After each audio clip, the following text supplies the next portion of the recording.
નમસ્કાર દર્શક મિત્રો, હું છું જીગર. આપ જોઈ રહ્યા છો નર્મદા સમાચાર. સૌપ્રથમ જોઈશું આજના મુખ્ય સમાચારો. આપની પોતાની ચેનલ નર્મદાના સમાચાર ફરી એકવાર થયા અસરદાર.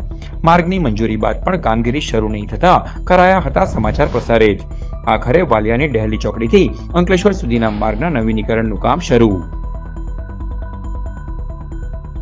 નવી લાઇન પર પ્રથમ ગુડ્સ ટ્રેન દોડાવવામાં આવી. અંકલેશ્વરના સંજાલી પાનોલી વચ્ચે સફળ ટ્રાયલ કરાયો.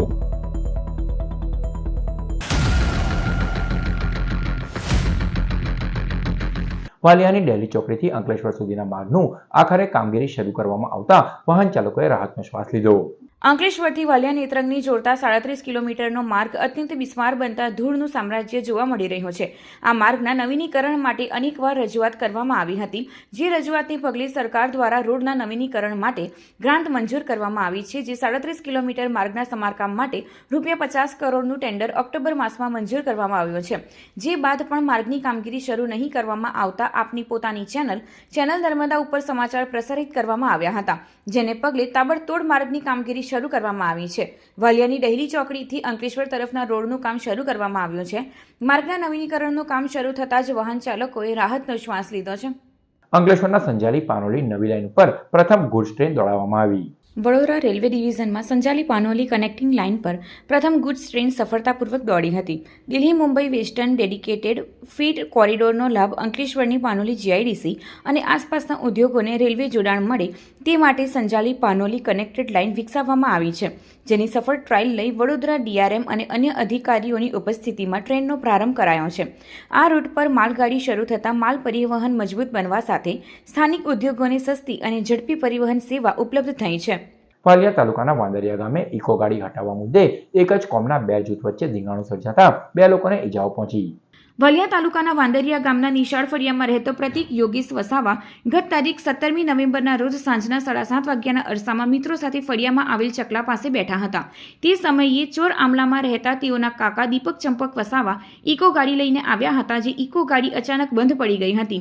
જે ગાડીને પ્રતિક વસાવા અને તેના શૈલેષ અમરસિંહ વસાવા, અતિન રવિયા વસાવા ગાડીને ધક્કો મારી રહ્યા હતા. તે દરમિયાન પાછળથી ગામમાં રહેતો રવિન્દ્ર રૂપજી વસાવા અને તેની પત્ની સાથે આવી હોર્ન વગાડતા રસ્તો ખુલ્લો કરી આપો તેમ કહેતા દીપક વસાવાએ રસ્તો ખુલ્લો છે તે કહેતા રવિન્દ્ર વસાવાએ અપશબ્દ ઉચ્ચારતા શૈલેષ વસાવાએ માફી માંગતા દંપતી તેના ઘરે જતું રહ્યું હતું. જે બાદ રાતે અલ્પેશ ચંદ્રકાંત વસાવા, શૈલેષ દિલાસિંહ વસાવા, અંકિત શાંતિભાઈ વસાવા, સુરેશ મંગા વસાવા પ્રતિકના ઘરે આવી તેના પિતા અને કાકાને અપશબ્દ ઉચ્ચારી અલ્પેશ વસાવાએ તમે કેમ મારા કાકાને બાઇક લઈ જવા માટે રસ્તો કેમ આપતા ન હતા તેમ કહી અલ્પેશ વસાવાએ ગાળો બોલી આપણી ગ્રામ પંચાયતની ચૂંટણી જીતને બચાવજો તેમ કહી અલ્પેશ વસાવાએ પ્રતિક વસાવાને પથ્થર મારતા તેને ઈજાઓ પહોંચી હતી.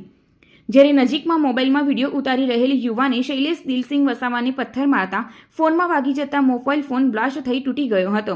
જ્યારે સામે પક્ષના રવિન્દ્ર રૂપજી વસાવાએ નોંધાવેલ ફરિયાદ અનુસાર તેઓ પોતાના પત્ની સાથે મજૂરીના રૂપિયા આપી પરત આવી રહ્યા હતા. તે સમયે નિશાળ ફળિયામાં ઇકો ગાડી માર્ગ ઉપર હોય તેને હટાવવાનું કહેતા યોગેશ અમરસિંહ વસાવા, શૈલેષ અમરસિંહ વસાવા અને દીપક ચંપક વસાવા સહિત રાજુ જયંતિ વસાવાએ દંપતી સાથે ઝઘડો કરી માર માર્યો હતો. આ મારામારીની ઘટનામાં ઈજાઓને પગલે ઈજાગ્રસ્તોને તાત્કાલિક સારવાર અર્થે ભરૂચની સિવિલ હોસ્પિટલ ખાતે ખસેડવામાં આવ્યા હતા. મારામારી અંગે વાલિયા પોલીસે સામસામે પોલીસ ફરિયાદ નોંધાઈ તપાસ હાથ ધરી છે. મારા કાકા ચોરામલેથી ઘરે આવતા હતા. અમારા તારે એમના ગાડીમાંથી પેટ્રોલ પૂરું થઈ ગયું હતું. ગાડી રસ્તામાં બગડી ગયેલી. પછી મને બોલાવીને ધક્કો મારીને સાઈડ પર ગાડી લીધી. ત્યાં એટલામાં રવિન્દ્ર રૂપજી આવ્યા. પછી એમણે કીધું કે ગાડી રસ્તામાંથી હટાવો. તે મારા કાકાએ કીધું કે ગાડી રસ્તો તો ખુલ્લો જ છે, જતા રહો ને તે કે ગાળો એમ. પછી આવીને મહામારી ગાળો બોલતા હતા. પછી એમના વાઈફને સમજાવ્યું કે કંઈ નહીં, મારી ભૂલ થઈ કે કંઈ નહીં, કે તમે જવા દો એમ કે તમારા હસબન્ડ પીધેલા છે એવું કીધું. ત્યાર પછી આવીને તેમ પેલો રવિન્દ્ર રૂપજી વધારે બોલવા માંગ્યો હતો. તારીખ 1 ડિસેમ્બરના રોજ રેવા મેરેથોન 2.0નું આયોજન કરવામાં આવ્યું છે. ભરૂચ સહિતની રનિંગ ક્લબ દ્વારા રન ફોર નર્મદા મૈયા તેમજ એક પેડ માં કે નામ અંતર્ગત તારીખ 1 ડિસેમ્બરે રેવા મેરેથોન 2.0નું આયોજન કરવામાં આવ્યું છે. લોકોમાં સ્વાસ્થ્ય જાગૃતિ અને પર્યાવરણ પ્રત્યેનો પ્રેમ વધે તે હેતુથી આ રેવા મેરેથોનનું આયોજન કરવામાં આવ્યું છે, જેમાં જોડાવા માટે આયોજકોએ જિલ્લાવાસીઓને નિમંત્રણ પાઠવ્યું છે. Reva social and sport charitable ટ્રસ્ટના નેજા હેઠળ CC Shah and sons Reva marathon 2.0નું આયોજન કરવામાં આવ્યું છે. આ મેરેથોન 1 ડિસેમ્બર 2024ના રોજ યોજવામાં આવી છે. આ મેરેથોનનો મુખ્ય હેતુ આજનો યુવા અને વિદ્યાર્થી જે રીતે મોબાઈલની દુનિયામાં વ્યસ્ત રહીને પોતાનો સમય અને શારીરિક ક્ષમતા બરબાદ કરી રહ્યો છે, ફરી એમનામાં કુદરતી પ્રકૃતિ પ્રત્યે જાગૃત થાય, પોતાની શારીરિક ક્ષમતાઓ પ્રત્યે જાગૃત થાય, એના માટે આ મુખ્ય હેતુ છે. Reva social and charitable trust દ્વારા આયોજિત રેવા મેરેથોન 2માં આપના માધ્યમ દ્વારા આપ સૌને સમગ્ર જનતાને ભરૂચથી હું જોડાવા માટે અપીલ કરું છું. માં નર્મદા, માં રેવાની જાળવણી, એનું શુદ્ધિકરણ અને આજુબાજુના એરિયામાં ખૂબ પ્લાન્ટેશન, એન્વાયરમેન્ટની જાળવણી જેવા અનેક વિવિધ હેતુઓ દ્વારા યોજાઈ રહેલી આ મેરેથોન એક પારિવારિક ઇવેન્ટ છે. તો આવો એમાં આપ સૌ સાથે મળી, બાળકો, મહિલાઓ, બહેનો, માતાઓ, ભાઈઓ સૌ સાથે મળીને પારિવારિક ઇવેન્ટમાં જોડાઈને આ કાર્યક્રમને આપણે સૌ સાથે મળીને સફળ બનાવીએ. આમોદ તાલુકાના સમની બ્રિજ ઉપર ટ્રક અને ઇકો કાર વચ્ચે અકસ્માત સર્જાતા 2 લોકોને ઈજા પહોંચી. આમોદ તાલુકામાં સતત અકસ્માતની ઘટનાઓ દિન પ્રતિદિન સામે આવી રહી છે. ત્યારે ગતરોજ આમોદ તાલુકાના સમની બ્રિજ ઉપર ટ્રક અને ઇકો કાર વચ્ચે અકસ્માત સર્જાયો હતો. આ અકસ્માતમાં 2 લોકોને ઈજાઓ પહોંચી હતી, જેઓને તાત્કાલિક સારવાર માટે હોસ્પિટલમાં ખસેડવામાં આવ્યા હતા. અકસ્માત અંગે પોલીસે તપાસ હાથ ધરી છે. અંકલેશ્વર વિધાનસભા વિસ્તારમાં વયવંદના આયુષ્યમાન કેમ્પ 2 સ્થળે ધારાસભ્ય ઈશ્વરસિંહ પટેલની ઉપસ્થિતિમાં યોજાયો. અંકલેશ્વરના ભરૂચી નાકા સ્થિત નગરપાલિકા ફાયર સ્ટેશન અને અંકલેશ્વર જીઆઈડીસીની આરબીએલ સ્કૂલ પાછળ સુષ્મા શાંતિ નિકેતન વૃદ્ધાશ્રમ ખાતે તાલુકા આરોગ્ય વિભાગ અને અર્બન હેલ્થ સેન્ટરના સંયુક્ત ઉપક્રમે ધારાસભ્ય ઈશ્વરસિંહ પટેલની ઉપસ્થિતિમાં 70થી વધુ વયના વરિષ્ઠ નાગરિકો માટે આયુષ્યમાન કેમ્પનું આયોજન કરવામાં આવ્યું હતું. અંકલેશ્વર વિધાનસભામાં સમાવિષ્ટ વરિષ્ઠ નાગરિકોએ કેમ્પનો લાભ લઈ પોતાના આયુષ્યમાન કાર્ડ કઢાવ્યા હતા. કેમ્પમાં મામલતદાર કિરણસિંહ રાજપૂત અને ડીએચઓ જે.એસ. દુલેરા, નગરપાલિકા ઉપપ્રમુખ ભાવેશ કાયસ, કારોબારી અધ્યક્ષ નિલેશ પટેલ, પૂર્વ પ્રમુખ વિનય વસાવા સહિતના પદાધિકારીઓ, આગેવાનો અને અધિકારીઓ હાજર રહ્યા હતા. આદરણીય યશસ્વી પ્રધાનમંત્રી શ્રી નરેન્દ્રભાઈ મોદી સાહેબના પ્રેરિત આયુષ્યમાન ભારત પ્રધાનમંત્રી જન આરોગ્ય યોજના અંતર્ગત આજરોજ અહીંયા આયુષ્યમાન વયવંદના કાર્ડનો મેગા કેમ્પ અંકલેશ્વરમાં 2 જગ્યાએ, એટલે કે અંકલેશ્વર જીઆઈડીસીમાં વૃદ્ધાશ્રમ ખાતે, અંકલેશ્વર શહેરની અંદર અહીંયા ફાયર સ્ટેશન ખાતે, ભરૂચી નાકા ખાતે આ કેમ્પ રાખીને આજે અહીંયા તમામ વડીલોને અહીંયા પોતાનો આધાર નંબર નાખીને એ સરળતાથી મળી રહે એ પ્રકારનો આજરોજ અહીંયા કાર્યક્રમ રાખવામાં આવ્યો છે. અંકલેશ્વર નજીક નેશનલ હાઈવે નંબર 48 ઉપર ટ્રકમાંથી કેમિકલ ભરેલ બેરલ રોડ ઉપર પડતા દોડધામ મચી જવા પામી. અંકલેશ્વર નજીકથી પસાર થતા નેશનલ હાઈવે નંબર 48 પર ભરૂચ તરફ દેસાઈ પેટ્રોલ પંપ નજીક ટ્રક નંબર RJ27OD 9377 પૂર ઝડપે પસાર થઈ હતી. ત્યારે ચાલુ ટ્રકમાંથી કેમિકલ ભરેલા બેરલ માર્ગ પર પડ્યા હતા, જેના પગલે બેરલમાંથી કેમિકલ લીક થયું હતું. આ અંગેની જાણ થતાં ટ્રક ચાલકે ટ્રક થોભાવી દીધી હતી. અકસ્માતના પગલે હાઈવે પર ટ્રાફિક જામની પરિસ્થિતિનું નિર્માણ થયું હતું. બનાવની જાણ થતાની સાથે જ પોલીસ કાફલો દોડી આવ્યો હતો અને ટ્રક તેમજ બેરલને બાજુ પર ખસેડી વાહન વ્યવહાર પૂર્વવૃત કરાવ્યો હતો. જો કે બેરલમાં જ્વલનશીલ કેમિકલ ન હોવાથી મોટી દુર્ઘટના ટળી હતી. ભરૂચની શ્રી ગાયત્રી કૃપા કોઓપરેટિવ હાઉસિંગ સોસાયટી લિમિટેડ મંડળીની નવી વ્યવસ્થાપક કમિટીની રચના કરાઈ. ભોલાવની શ્રી ગાયત્રી કૃપા કોઓપરેટિવ હાઉસિંગ સોસાયટીમાં મદદનીશ જિલ્લા રજિસ્ટ્રાર કચેરીના હુકમથી સભા યોજાઈ હતી. અધિકૃત પ્રતિનિધિ SM મહાલાના અધ્યક્ષ સ્થાને જાહેર એજન્ડા બજાવી 14 નવેમ્બર ગુરુવારના રોજ બહુમતીથી સોસાયટીની મંડળીની નવી વ્યવસ્થાપક કમિટીની રચના કરાઈ હતી. નવી કમિટી સાથે તમામ વ્યવહાર કરવા પ્રમુખ, ઉપપ્રમુખ અને મંત્રીએ અનુરોધ કર્યો છે. કમિટીના સભ્યો એક લક્ષ્મણભાઈ ઠાકોરભાઈ ગોહિલ, 2 અગમસિંહ R વાઘેલા, 3 પ્રભુદાસ મધ્યા, 4 પરેશભાઈ Shah, 5 રેખાબેનસિંહ Patel, 6 Ramilaben B Patel, 7 Bhupendrabhai R Patel, 8 Ajaykumar R કપ્તાન, 9 Ramsinhbhai R Patiyal, 10 Pravinsinh R Rana, 11 Rajnikant B ગદ્દર, 12 ભૂપેન્દ્રભાઈ J પટેલ, 13 મનોરમાબેન પરમાર અને 14 અલ્પેશકુમાર વિઠ્ઠલભાઈ નાયક અને 15 ગુણેશભાઈ કાંતિલાલ મામલેદાર. આટલા સભ્યોની નિમણૂક કરવામાં આવી છે.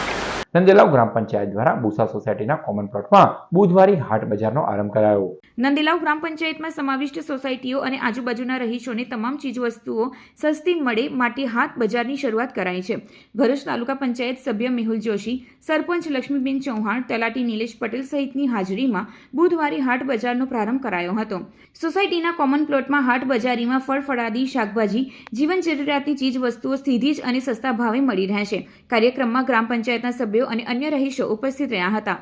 આ પ્રોગ્રામ બુધવારી હાટનું આયોજન શા માટે કરવામાં આવે છે? તો આપણી ભારતીય સંસ્કૃતિને અનુરૂપ ખેડૂતોને ડાયરેક્ટ ફળફળાદી, શાકભાજી તથા અન્ય વસ્તુઓ સસ્તા ભાવે વેચવા મળે, જીવન જરૂરિયાતની વસ્તુઓ સારી ક્વોલિટીની તથા સારામાં સારી રીતે આયોજનથી નજીકમાં મળી રહે તે માટે બુધવારી હાટનું આયોજન આજે થઈ રહ્યું છે.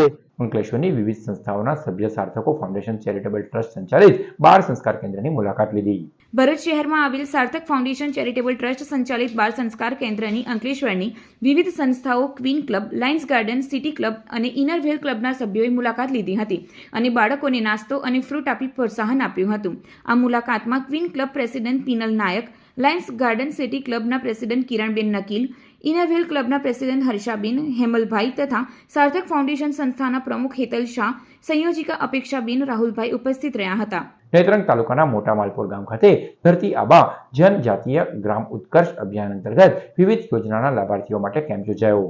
બિરસા મુંડાની જન્મજયંતિ નિમિત્તે ધરતી આબા જનજાતીય ગ્રામ ઉત્કર્ષ અભિયાનનો પ્રારંભ કરવામાં આવ્યો છે, જે અંતર્ગત નેત્રંગ તાલુકાના મોટા માલપુર ગામ ખાતે રેશન કાર્ડમાં નામ કમી કરાવવા અને નવા રેશન કાર્ડ કઢાવવા, વિધવા સહાય યોજના, વૃદ્ધ પેન્શન યોજના, સંકટ મોચન યોજના, વહાલી દીકરી યોજના, રેશન કાર્ડ, ઈ-કેવાયસી, ફાર્મર રજિસ્ટ્રેશન, 70 વર્ષથી વયના સિનિયર સિટીઝનને આયુષ્યમાન વંદના કાર્ડ, ભારત પ્રધાનમંત્રી જન આરોગ્ય યોજના, NCD camp, Ujjwala gas connection જેવી વિવિધ યોજનાઓનો લાભ લાભાર્થીઓએ લીધો હતો. આ કેમ્પમાં મામલતદાર હિતેશ કોકણી, વિકાસ અધિકારી સાહિલ પટેલ અને આરોગ્ય અધિકારી AN સિંહ તેમજ ગામના લાભાર્થીઓ ઉપસ્થિત રહ્યા હતા. આ કેમ્પ મોરિયાણા સહિત અન્ય ગામોમાં પણ યોજાશે. ભરૂચના વાગરા પોલીસ સ્ટેશનમાં નોંધાયેલ પ્રોહિબિશનના ગુનામાં વોન્ટેડ આરોપી 27 દિવસ ફરાર રહ્યા બાદ પોલીસે તેની અટકાયત કરી કાયદેસરની કાર્યવાહી હાથ ધરી. ભરૂચની વાગરા પોલીસે ગત 21 ઓક્ટોબર 2024ના રોજ રાત્રિ પેટ્રોલિંગ દરમિયાન એક કાર ચાલકને ગાડી ઊભી રાખવા ઇશારો કર્યો હતો.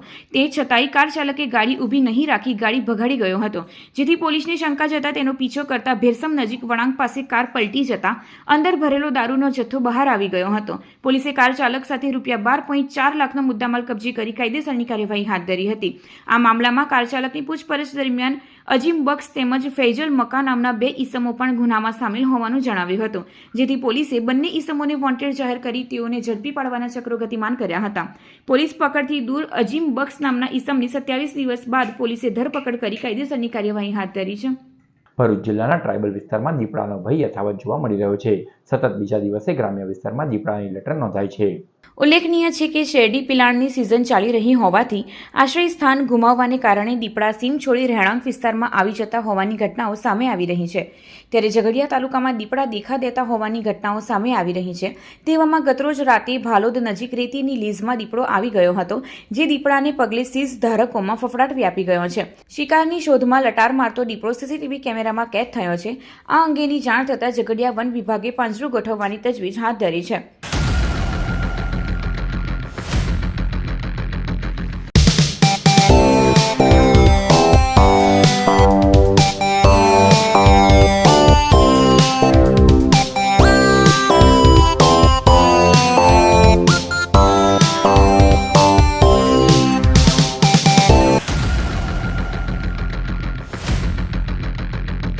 સમાચાર પૂર્ણ કરતા પહેલા મુખ્ય સમાચારો પર ફરી એક નજર. આપની પોતાની ચેનલ નર્મદાના સમાચાર ફરી એકવાર થયા અસરદાર. માર્ગની મંજૂરી બાદ પણ કામગીરી શરૂ નહીં થતા કરાયા હતા સમાચાર પ્રસારિત. આખરે વાલિયાની ડહેલી ચોકડીથી અંકલેશ્વર સુધીના માર્ગના નવીનીકરણનું કામ શરૂ. નવી લાઇન પર પ્રથમ ગુડ્સ ટ્રેન દોડાવવામાં આવી. અંકલેશ્વરના સંજાલી પાનોલી વચ્ચે સફળ ટ્રાયલ કરાયો. તો આ હતા અત્યાર સુધીના નર્મદા સમાચાર. નવા સમાચારો સાથે ફરી મળીશું. નમસ્કાર.